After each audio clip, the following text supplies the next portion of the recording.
All your favorite wrestling shows rolled into one.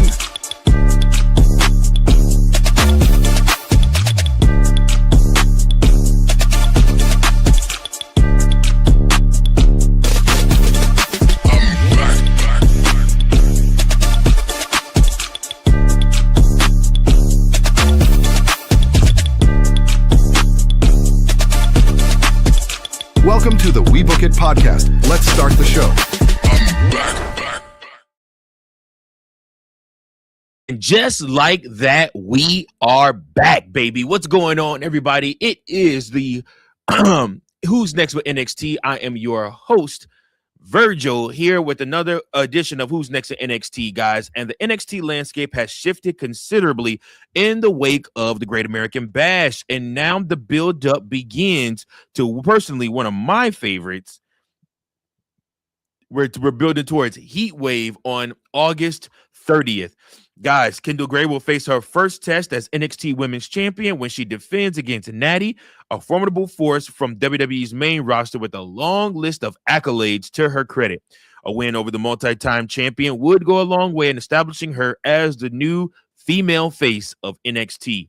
Fresh batch of contenders will be crowned when two fatal four-way matches determine who challenges next for the NXT Tag Team Championships. Vanity Project and NXT Women's North American Champion Zarya. In other action, Shiloh Hill will keep his momentum rolling as he battles Niko Vance one-on-one. So let's get into it, folks. Make sure that you guys like, share, and subscribe, and comment below your thoughts on this edition of NXT. First and foremost, Kali Armstrong, Lola Vice, and Kelani Jordan call out Kendal Grey. So, Kali Armstrong made her presence felt during last week's main event when she destroyed Kendal Grey at ringside. And she explained at the start of this show that it was her only way of getting her attention and making a name for herself in the NXT women's division. She isn't one to complain about getting overlooked for opportunities, she says, and puts the entire division on notice. That brought out the now former NXT champion Lola Vice, who calls Armstrong impatient before making it clear she wants her belt back. Kelani Jordan also emerged to let both Armstrong and Vice know that neither of them deserve a shot and that they should be next in line following her win over Tatum Paxley last week. Chaos ensued, and then from there, Armstrong stood tall. Guys, listen, this is a very basic opening segment for NXT. Obviously, we see people jockeying for a position within the brand, which I feel like there's a lot of that going on since they've called up all of the standouts from the last class of NXT. So for me to watch these guys now and see so many of them trying to jockey for a position, it's really, really weird. And then there's the old people like Natty that are there just to help others look strong, which we'll get to her later. Next up, we have the NXT Tag Team Championship #1 contenders Fatal 4-Way Tag Team Match. So, combatants include OTM, Dark States, Osiris Griffin, and Cutler James, Birthright's Channing Lorenzo and Uriah Connors, and the dynamic duo of Sean Legacy and Dorian Van Doe. Standard Fatal 4-Way Tag Team rules apply in this match. That means there's 4 men in the ring. There are 2 men. Oh, I'm sorry. There's 4 teams out on the outside and two men inside the ring working. So OTM dominated prior to the commercial break, and Van Doe was impressive whenever he was on offense in this one. But after Bronco Nima of OTM went on a tear, Birthright nearly clinched the victory with an awesome-looking neckbreaker powerbomb combo. Legacy and Van Doe actually end up coming out to win this match, beating Birthright and OTM as they brawled to the back. So Sean Legacy and Dorian Van Doe won to become the #1 contenders to the NXT Tag Team Championships. So NXT's tag team division, y'all, is depleted. It's matches like this, though, that serve as a reminder of how fun tag team wrestling can be when it's given the time and opportunity to show the great spots. And I'm not just talking about at SummerSlam and at Mania and you know, like I said, and maybe the Royal Rumble. I'm talking about weekly television, giving the tag team division a chance to shine. And that's a problem with WWE right now. I feel like there's not a lot of shine for the tag team divisions. Next up, we got Keanu Carver versus Tank Ledger. So this is a one-on-one match. The commentators noted that this marked Ledger's first singles match in nearly 2 years, as he usually regulated to the tag team ranks with Walker. So he had a brief flurry of offense before getting shut down by Carver. Despite busting out a swanton bomb a little later on, Carver quickly regained control, put down Ledger with a massive power bomb, and scored the victory not long after. This was what it needed to be to get Carver back on track, coming off his back-to-back losses to EK Prosper. It allowed him to reestablish his dominance and take out someone that can easily afford the loss. So Keanu Carver picks up this victory and looks to steamroll his way back to the top of NXT. Really, really strong, great spots in that match also. Next up, everybody, we have the NXT North American Women's Championship #1 Contenders Fatal 4-Way match. So the second match of the night included Lizzie Rain, Izzy Dame, Thea Hale, and Layla Diggs fighting for a future shot at the NXT Women's North American Championship. This was similar to the other Fatal 4-Way we got early in the evening in that it was all action. But this one just so happened to be better. I'm telling y'all, the NXT women's division is top notch, the best division in all of wrestling. If it's one thing Shawn Michaels can do, he can book some damn women's wrestling, and he did so on tonight. So some highlights from this match include Hale leaping off the top rope to the outside, Hale and Diggs simultaneously hitting splashes in the middle of the ring, and Rain connecting with a double cutter. Diggs' athleticism also stood out throughout this entire fight. Diggs is the freshest face of the four, so it's admirable that they'd run with her as the next challenger for the title.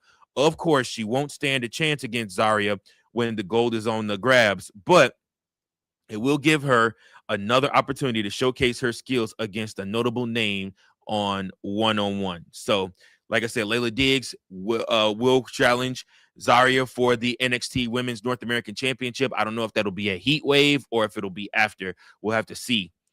But a vignette aired for newcomer Reina Volkan, formerly known as Nikki Blackheart, afterward, indicating she might soon factor into the Women's North American title picture. So we'll have to stay tuned for that. Next up, we had Tavion Heights attempting to apologize to Miles Bourne. So Tavion Heights was out in the ring to call out Miles Bourne and apologize to him for not acting like a brother after failing to beat him for the NXT North American Championship at the Great American Bash. Instead, he got the Vanity Project, who blamed him for costing Jackson Drake a recent win.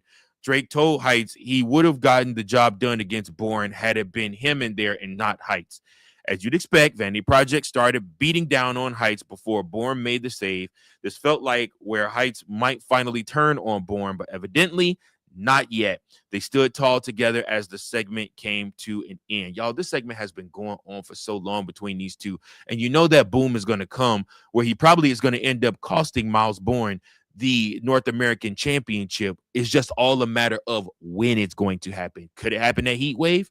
I don't know, folks. We'll have to tune in to see. Immediately,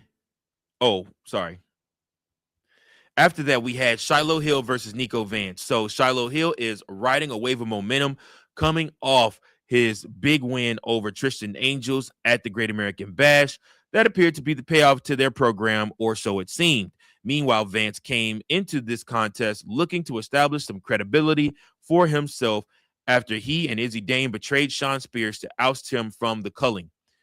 Speaking of Dame, she came back out to be in Vance's corner, but Hill was without Tatum Paxley in his corner after what Reina Volkan did to her last week. They had a bit of a competitive contest in the time they were allotted. Hill never really had the upper hand until Angel showed up at ringside to ensure Vance would emerge victorious.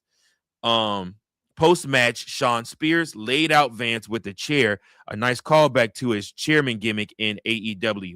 The real question is whether he will resurrect his Perfect 10 persona next. And listen, I love me some Ty Dillinger. I loved when he was Ty Dillinger. So Shawn Spears, if you go back to Ty Dillinger, you will have an absolute fan in me. Next up, it's time for our main event, folks. And the main event is Natty going up against Kendal Grey for the women's NXT championship. So listen, guys, Natty has had no shortage of shots at the NXT women's championship dating all the way back to 2014. This was more about whether Grey would be able to retain her title in her first defense than it was about Natty, though. Grey has gelled well with just about everyone she shared the ring with since arriving in NXT, and Natty was no exception. This had a ton of submissions, smooth transitions, two things both women are exceptionally skilled at. Natty had Nikita Lyons and Carmen Petrovic in her corner, but they were thwarted by Ren Sinclair and Lola Vice before the commercial break. That meant it was all about Grey and Natty in the second half, culminating in an abrupt shades of Grey to put Natty away. Kendal Grey defeated Natty to retain the NXT Women's Championship. So Natty was the perfect first challenger for Grey. The outcome was never in doubt. Obviously, they just put the strap on her, but Natty is there in NXT to enhance talent and teach these women how to be main roster stars. Obviously, Natty has done it all on the main roster, been a part of the main roster since what, like 2010, 2009, 2010, one of those. So, I mean, like I said, she's been there for a while. So the show closing with the visual of Vice, Kali Armstrong, and Kelani Jordan scouting Grey from different sides of the ring was cheesy, but it will establish who's waiting in the wings for the opportunity at the NXT North American title. So, and an NXT Women's Championship also. This is going to do it, guys, for me. This is your episode of Who's Next in NXT. I would rate this show a good B-. Like I said, it wasn't the greatest show, but it also wasn't the worst show. I enjoyed it, honestly, like I said, and I hope you guys did too. We'll see what happens. I mean, coming off of what we just saw on Monday Night Raw last night, this was a bit of a letdown. But what can we say? Outside of that, man, listen, I don't have anything else for you guys. Make sure that you like, share, and subscribe, and you keep those book and pencils sharp and keep on booking.